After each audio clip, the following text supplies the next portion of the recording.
so I'm just going to show you one more platinum feature, which is the favorites option and how you can manage those and how it makes life a little bit easier when you think about Longtail Platinum as your keyword management tool, how you can come back and not forget some of the great ideas and things that you come across, how you can sort that later on so it's very easy to find.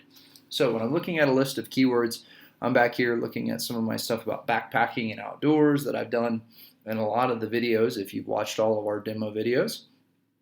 So I'm using my keyword competitiveness calculation here. So anything that looks interesting, so best sleeping bags for camping, I'll calculate. There were a couple others I did here, so 22 is a very low score. So I'm going to go ahead and mark this as a favorite, as one that I want to look at later, or I could even just click on it and pull it up now and go into the competitive analysis. This one up here scored a 30 that just ran. All right, so I can go through that now or later.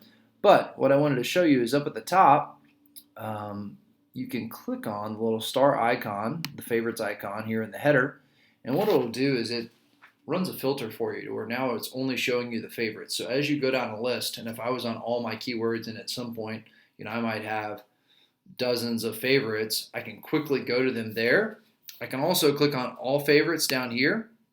That's going to show me all my favorites across all my different campaigns in one spot. So that's going to be sort of my master list of favorites. So I can go back, and from here I can still do all my filtering. I can click on them and do my competitive analysis, anything that I would normally do, but now I'm just looking at my favorites. The other thing just to point out are the notes that you can make. And so one good way to use this is just to jot down some notes about what you're thinking of doing with that keyword.